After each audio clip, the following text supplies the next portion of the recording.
అప్పుల బాధలతో బాధపడుతున్నారా? అయితే ఈ ఆగస్టు 25న వచ్చే ఈ ఒక్క ప్రదోషాన్ని మాత్రం అస్సలు మిస్ అవ్వకండి. ఎందుకు అంటే ఇది సాధారణ ప్రదోషం కాదు. మంగళవారం వచ్చే భౌమ ప్రదోషం. రుణ విమోచన కోసం ప్రత్యేకంగా చెప్పబడిన ప్రదోషం. అసలు మంగళవారానికి, అప్పులకు ఈ ప్రదోషానికి సంబంధం ఏమిటి?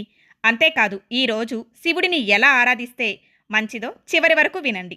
ప్రతి నెల శుక్లపక్షంలో ఒకసారి, కృష్ణపక్షంలో ఒకసారి త్రయోదశి తిథి వస్తుంది.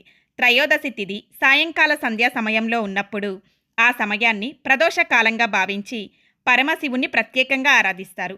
అయితే మంగళవారం వచ్చే ప్రదోషాన్ని మాత్రం భౌమ ప్రదోషం అంటారు. భౌముడు అంటే కుజుడు. మంగళవారం కుజుడికి సంబంధించిన రోజు. కుజుడిని రుణ విమోచనంతో సంబంధం ఉన్న దేవుడిగా కొన్ని సాంప్రదాయాల్లో స్తుతిస్తారు.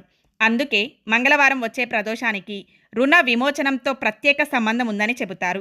కాబట్టి రుణ సమస్యలతో బాధపడుతున్న వారు ఈ ఆగస్టు 25న మంగళవారం ప్రదోష కాలంలో శివాలయానికి వెళ్ళి ఆ పరమశివుని దర్శించుకోండి. వీలైతే శివునికి అభిషేకం చేయించండి.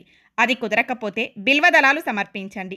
అది కుదరకపోతే కనీసం భక్తి శ్రద్ధలతో పరమశివునికి నమస్కారం చేసుకోండి. ఆ తరువాత నేను చెప్పబోయేటటువంటి ఈ మంత్రాన్ని 108 సార్లు జపించండి. ఆ మంత్రం ఏమిటి అంటే ఓం రుణముక్తేశ్వర మహాదేవాయ నమః. ఈ మంత్రాన్ని భక్తితో జపిస్తూ మీ రుణ బాధల నుంచి విముక్తి కలగాలని పరమశివుని ప్రార్థించండి. ఆలయానికి వెళ్ళలేని వారు ఇంట్లోనే శివుని పూజించుకొని ఈ మంత్రాన్ని 108 సార్లు జపించవచ్చు. గుర్తుపెట్టుకోండి, ఆగస్టు 25 మంగళవారం వచ్చే ఈ భౌమ ప్రదోషాన్ని భక్తి శ్రద్ధలతో ఆచరించి ఆ పరమశివుని అనుగ్రహాన్ని కోరుకోండి. ఇలా చేయడం వలన మీ అప్పుల సమస్యల నుండి మీకు బయటపడే మార్గం దొరుకుతుంది. ఈ వీడియోను ఇప్పుడే సేవ్ చేసుకోండి. రుణ సమస్యలతో బాధపడుతున్న మీ ఫ్రెండ్స్కి అయితే షేర్ చేసేయండి. ఇలాంటి ఇన్ఫర్మేషన్ వీడియోస్ కోసం మన ఛానల్ను తప్పకుండా సబ్స్క్రైబ్ చేసుకోండి.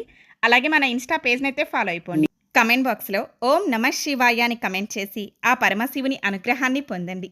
Please like, share and subscribe. ఓం నమః శివాయ.